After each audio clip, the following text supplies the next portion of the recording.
आप भी नाराज हैं, आप तो नहीं कह रहे ना पाकिस्तान जिंदाबाद, ये स्लीपर सेल है रहे हैं कि भारतीय जनता पार्टी का वोटर खुश हो रहा है। देखो मुसलमानों के साथ जो पॉलिसी सही नहीं होंगी तो पाकिस्तान जिंदाबाद होगा। इनको तो करना ही यही चाहिए। पॉलिसी सही नहीं होगी तो पाकिस्तान जिंदाबाद होगा। आप भी तो पॉलिसी से नाराज हैं, आप भी तो असंतोष हैं। आपने तो नहीं कहा ना पाकिस्तान जिंदाबाद, ये गद्दार है, ये स्लीपर सेल है। किनको बचा रहे हैं? ये यूएपीए कम लगा, इनको तो काला पानी की सजा होनी चाहिए, जेल में सड़े पूरी जिंदगी ये लोग।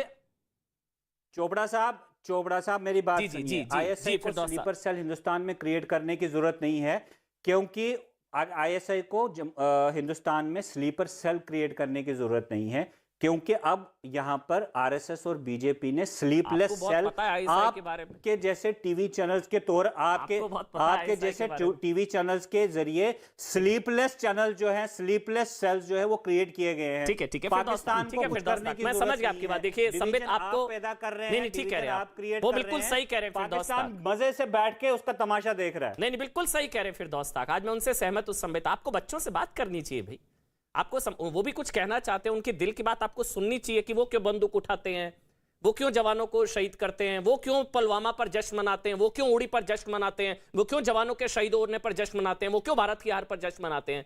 बच्चों का दर्द समझिए संबित, आप उन पर यूएपी लगा देते हैं। जैसे यूनाइटेड नेशन ने अभी तक आतंकवाद को डिफाइन नहीं किया है ना, वैसे ही कुछ ये बातचीत गैंग वाले हैं जिन्होंने अभी तक बच्चों के एज का डेफिनेशन नहीं जारी किया है, कहां तक इनको बच्चे कहना है। ये जो पत्थर फेंकते हैं ये भी बच्चे हैं, ये बुरहान वानी जो बंदूक पात्रा साहब आपके घर में भी बच्चे होंगे, आपके भी बच्चे होंगे पात्रा साहब। फिर ये शुरू हो गए, इनकी आवाज को आप हटाओ जरा, इनको जरा हटाओ मेरे सामने। डिफाइन करिए, कोई डिबेट नहीं चाहता। आप डिफाइन करिए कि माँ बाप के लिए बच्चा कब तक बच्चा रहता है। मैं पहले जिहादियों के साथ डिबेट नहीं कर सकता हूँ, पहले इनको आवाज कम करिए, फिर मैं बात करूंगा। एक भाई की तरह बताइए कि क्या आपके पात्रा साहब अमन भाई हो जाए तो बताना, मैं बात करूंगा। आपके भी बच्चे होंगे, आप बताइए। कोई मैं आपके प्रश्नों का जवाब नहीं देने वाला हूं अमन भाई, जब इनका हो जाए तो आप चलिए आप बताइए। नहीं सर, मेरी नजर में मैं अगर बताऊं ना तो ये कुछ ऐसा है कि माँ के मरने पर जो जश्न मनाएगा ना वही भारत माँ के हारने पर जश्न मनाएगा। मुझे डिबेट करने दो ना, बोलिए संबित, आप मैं दे दूंगा ना। संबित आप जवाब दे दीजिएगा। इन्होंने क्योंकि माँ का जिक्र किया ना, जो माँ के मरने पर जश्न मनाएगा ना वही भारत माँ के हारने पर जश्न मनाएगा। मेरी नजर में भारत माता, माँ का दर्जा दिया जाता है। देखिए अमन भाई, संबित आप जवाब दे दीजिए। देखिए अमन भाई, मैं भारत माता, अमन भाई अगर इनसे बुलवाना है आप इनका 1-to-1 कर लो, हमें कोई शौक नहीं है आपके साथ डिबेट करने का। संबित ठीक है फिरदौस भाई, एक एक करके बोलते हैं, आपने बोला आप संबित जवाब दे देंगे। संबित बीच में मत बोलिएगा, संबित आप बोलिए। ज्यादा बेहतर है। देखिए अमन भाई, बुरहान वानी बच्चा था, अफजल गुरु हम शर्मिंदा हैं तेरे कातिल जिंदा हैं, उस समय तो बीजेपी तो सत्ता में भी नहीं थी। याकूब मेमन भी बच्चा था इनके हिसाब से, याकूब मेमन भी आतंकवादी नहीं था।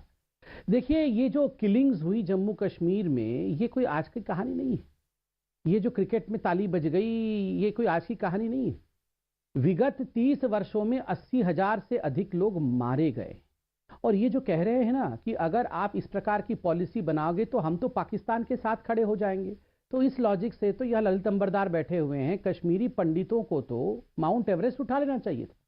अगर इनके पास लॉजिक है कि अनुच्छेद 370 को छुओगे तो हम पाकिस्तानी बन जाएंगे, तो उसी लॉजिक से जो इन्होंने किया है ललित अंबरदार और कश्मीरी हिंदुओं के साथ, मुझे एक कश्मीरी हिंदू दिखाइए जिसने पत्थर उठा लिया हो, मुझे एक कश्मीरी हिंदू दिखाइए जिसने गोली मारने की कोशिश की हो या आतंकवादी बन गया हो, मुझे एक कश्मीरी हिंदू दिखाइए जिसने किसी और देश के लिए ताली बजाना शुरू कर दिया हो।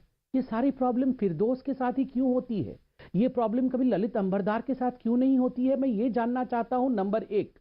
नंबर 2, क्या ये कहानी जम्मू कश्मीर की जो इनकी पॉलिसी की डिमांड है, ये डेवलपमेंट की डिमांड है? क्या ये लोग सड़कों के लिए लड़ रहे हैं? क्या ये लोग स्कूल बनाने के लिए लड़ रहे हैं? क्या ये लोग जो यहां बैठ के कह रहे हैं कि पाकिस्तान से बात नहीं करोगे तो हम पाकिस्तान के लिए ताली बजाएंगे, ये लोग हिंदुस्तान में इंटरनेट के लिए लड़ाई लड़ रहे हैं?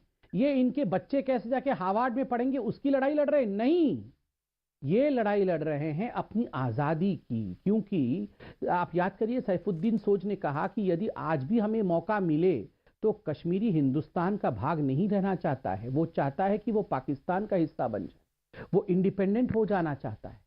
मुझे तकलीफ इस बात की है कि फिरदौस जी को और यहां जो शोएब जमाई बैठे हैं, इन दोनों को खिलाती तो हिंदुस्तान है, मगर फिर भी ये इसी प्रकार दुखी रहते हैं।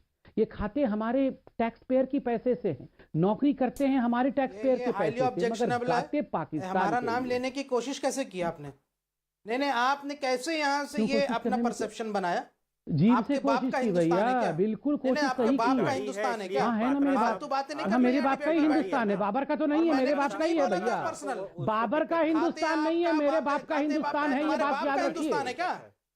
बिल्कुल तुम्हारे बाप का बिल्कुल मेरे हिंदुस्तान पिताजी नहीं का है, मेरे हिंदुस्तान भी है, बाप का बाबर का नहीं है, ये हिंदुस्तान बात तो और कान खोल हमारा के खून सुन भी लीजिए। इतना ही शामिल है मिट्टी किसने में मना जितना किया है? तुम्हारा। आपके अरे, बाप का अंग्रेजों के हिंदुस्तान है तलवे तो ताली चाटने मत वाले बजाइए हो ना तुम। पाकिस्तान के लिए। गद्दारों के कौम अरे के हो भैया तुम। बाबर के अंग्रेजों के साथ अरे साठगांठ भैया करके बाबर के देश की साले आजादी के जान, यहाँ आंदोलन पर में इतना धोखा चिल्लाने देने की वाले हो आवश्यकता तुम। नहीं है। क्या बात करते हो? बड़ा अपना ये जाके सर्टिफिकेट अपने देश की जेब में आजादी रखना में संबित ये पात्रा। बाबर अपना के साथ सर्टिफिकेट खड़े अपने होने जेब वाले में लोग, रखना जो और लोग दोबारा मुगलों मेरा को नाम अपना लेने की मानते कोशिश हैं, मत करना। जो लोग ये कहते हैं हिंदुस्तान को फालतू आगे बातें की बढ़ाने नहीं वाला करना। औरंगजेब था, अरे, वो गोडसे की लोग यहाँ नाजायज भाषण कर औलादे रहे हमको यहाँ से हैं, वो लोग सर्टिफिकेट यहाँ देगी। भाषण कर रहे हैं। गोडसे की मैं नाजायज आपकी तरह औलादे हमको सर्टिफिकेट देगी, खराब भाषा शर्म का नहीं प्रयोग आती नहीं है। कर सकता हूँ, माफी मगर मैं मांगने वाले इतना जरूर गैंग के तुम कहूंगा लोग कि हो। आप पाकिस्तान अंग्रेजों के के लिए साथ ताली गद्दारी मारेंगे करने तो वाले मैं तुम हो। कहूंगा कि देश हाँ की ये आजादी देश के हमारे बाप आंदोलन का में है, गद्दारी की तुम हमारे लोगों ने। पिता का अरे ही ये जाओ देश यार, है, अपना बाबर का सर्टिफिकेट ये यहाँ से देश अपने नहीं जेब है में और रख ना के ही घूमो। पाकिस्तान का तुम्हारे ये देश बाप का मुल्क है। नहीं है, सर्टिफिकेट भी याद दूंगा रखना। आपको और आप हाँ, सर्टिफिकेट और के फालतू काबिल भी बातें नहीं डिबेट में है। नहीं।